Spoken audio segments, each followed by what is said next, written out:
Movie की शुरुआत में एक टैटू शॉप में होती है जिसका ओनर एक बूढ़ा आदमी है जो कि काफी अनुभवी है। वो बूढ़ा आदमी एक जवान गैंगस्टर की बॉडी पे टैटू बना रहा होता है और तभी वहाँ उस गैंगस्टर का नौकर एक काली रेत से भरा हुआ लिफाफा लेकर आता है। गैंगस्टर को उसका मतलब नहीं समझ आता, पर बूढ़ा आदमी उस काली रेत को देखकर शॉक हो जाता है।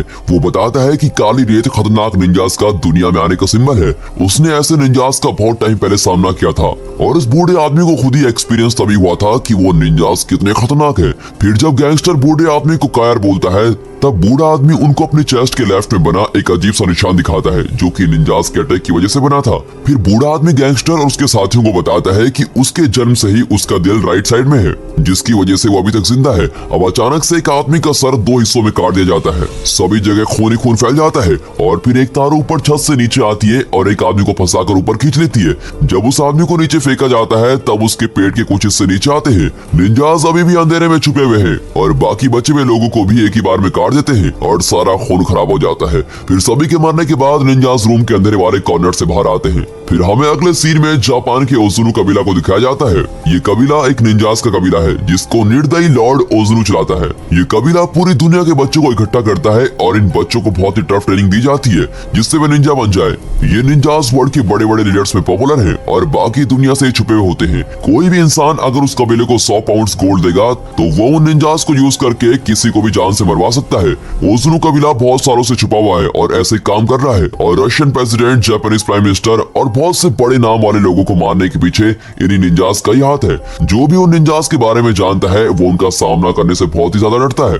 एक नए सेशन के दौरान लॉर्ड ओजुनु एक नए बच्चे को जिसका नाम रियाजो है उसकी बाकी कबीले से जान पहचान करवाते हैं। रियाजो के पेरेंट्स ने उसको अकेला छोड़ दिया था और उसको कबीले में लीडर ओजुनु ने रखा है। ओजुनु को किसी वजह से लगता है कि रियाजो उसके बाद ग्रुप का लीडर बनेगा। इस वजह से रियाजो की ट्रेनिंग और भी ज्यादा मुश्किल होती है। जब तक रियाजो 10 साल का होता है उसकी बॉडी पे सभी जगह चोट के निशान बन जाते हैं जो कि उसको गलती करने पे दिए जा रहे हैं। एक निंजा में सबसे जरूरी खासियत उसका चुपचाप रह के छुपे रहना होता है। रियाजो को एक तेज आवाज करने वाले लकड़ी के फर्श पे चलाया जा रहा है और अगर उस पर चलते हुए उसने गलती से भी आवाज की तो उसकी टांगों को कोड़े से मारा जाएगा। अब रात के टाइम रियाजो को नींद नहीं आ रही है क्योंकि उसके लेग्स में बहुत ही दर्द हो रहा है। तब वहाँ एक लड़की आती है और उसके जख्म पे दवाई लगाती है। उस लड़की का नाम है क्रिको और वो लड़की भी वहाँ निंजा की ट्रेनिंग ले रही है। वहाँ के बच्चों को सिखाया जाता है कि उनके दिल में किसी तरह की फीलिंग्स नहीं होनी चाहिए, पर किरको यहाँ पर एक अलग ही लड़की है। वो मार पिटाई और लोगों को मारने में विश्वास नहीं रखती है। अब टाइम बहुत ही जल्दी निकलता है। रियाजो और किरको साथ साथ बड़े होते हैं, कभी मुश्किल से ही बात करते हैं पर हमेशा एक दूसरे को ढूंढते रहते हैं। रियाजो ओजुनु का ट्रेन किया हुआ सबसे टैलेंटेड निंजा बन जाता है, पर एक लड़ाई के दौरान दिखाया जाता है कि रियाजो अपने एक सीनियर तेकेशी से हार जाता है। तेकेशी उसको बेईमानी सलाह देता है। मास्टर ओजुनु उस बेईमानी को अलाउ कर देते हैं और रियाजो को कमजोर बता देते हैं।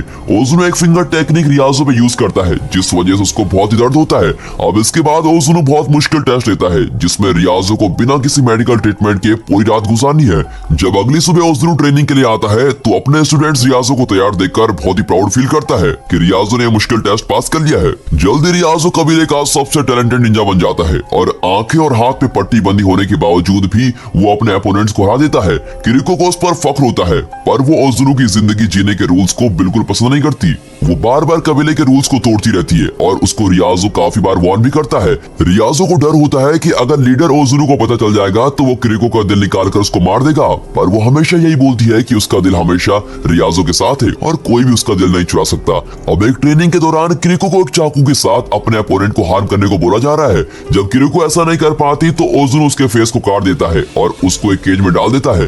रियाजो चुपचाप किरिको से मिलने जाता है जिसको एक केज में बंद किया हुआ है और उसको पानी पिलाता है। फिर कुछ दिन बाद एक रात को बारिश हो रही होती है। किरिको वहाँ से भागने के लिए एक दीवार पर चढ़ जाती है और वो रियाजो को अपने साथ चलने को बोलती है, पर रियाजो वहीं रुकने का डिसाइड करता है और अपने कबीले के साथ रहना चाहता है क्योंकि उसको लगता है कि उसके पास कबीले के अलावा और कोई भी नहीं है। फिर किरिको को पकड़ लिया जाता है और उसको मारने का डिसाइड किया जाता है। सीनियर तेकेशी सभी के सामने किरिको के दिल पे वार करके उसको मार डालता है। अब उस दिन रियाजो का एक हिस्सा मर जाता है पर फिर भी वो कबीले के साथ लॉयल रहने का सोचता है। अब कुछ साल गुजर जाते हैं और सीन बर्लिन के यूरोपोल हेडक्वार्टर्स में दिखाया जाता है। वहाँ एक रिसर्चर जिसका नाम मिका है उसको ओजुनु के कबीले के होने के कुछ सबूत मिलते हैं। उसको पता नहीं होता कि ये कबीले के बारे में जानकारी कितनी खतरनाक हो सकती है और वो ये जानकारी लेके अपने सीनियर मॉस्लो के पास जाती है, लेकिन सीनियर मानने से मना कर देता है। पर मिका उसको रिपोर्ट्स दिखाती है जो कि रिलेशन दिखाती है कि लीडर्स ने पैसे दिए हैं बहुत बड़े बड़े लोगों को मरवाने के लिए। मॉस्लो को इसमें इंटरेस्ट आ जाता है और वो डिसाइड करता है कि वो इस बारे में और अच्छे से पता लगाएगा। फिर उनको पता चलता है कि एक बड़ा केजीबी एजेंट जिसका नाम सावाटिन है, पास्ट में उसने भी ऐसे ही कुछ रिपोर्ट्स बनाई थी।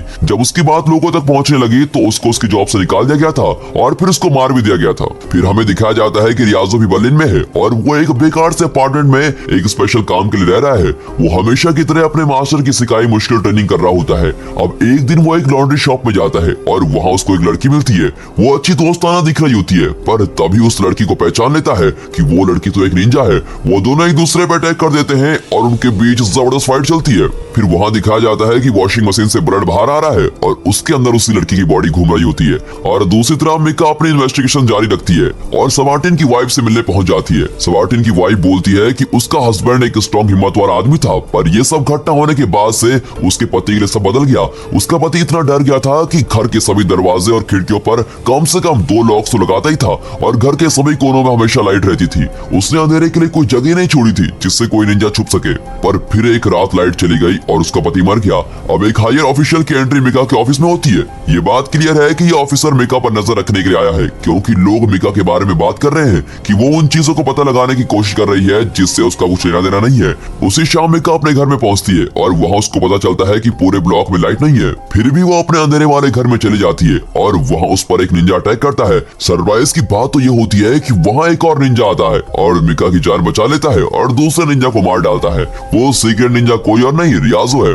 अब फ्लैशबैक में दिखाया जाता है जिसमें छोटा रियाजो किसी को मारने के लिए अपने पहले मिशन पे आया है। वो अपनी सारी फ्रस्ट्रेशन निकालने के लिए अपने पहले टारगेट को बहुत ही बुरी तरीके से मारता है। मिशन के बाद वो अपने रूफटॉप पर अपने कमरे से मिलने के लिए जाता है।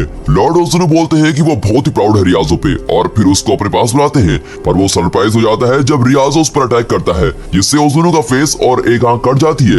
रियाजो के साथ के निंजा उस पर अटैक करते हैं और उसको बहुत मार मार के बिल्डिंग से नीचे गिरा देते हैं। रियाजो बहुत मुश्किल से बच पाता है। अब प्रेजेंट में रियाजो मिका से बात कर रहा है और वो मिका को बताता है कि उस फर्स्ट मर्डर के बाद से ही रियाजो अपने पुराने कबीले के सभी मिशन को खराब करने की कोशिश कर रहा है और इसी वजह से उसने मिका की जान बचाई है। अब वो दोनों ड्राइव करके एक होटल जाते हैं और वहाँ कपड़े चेंज करते हैं, क्योंकि निंजास अपने शिकार को ढूंढने के लिए एक स्पेशल स्मेल टेक्निक यूज करते हैं। फिर मिका मॉस्लो को कॉल करती है और बताती है कि वो रियाजो के साथ है।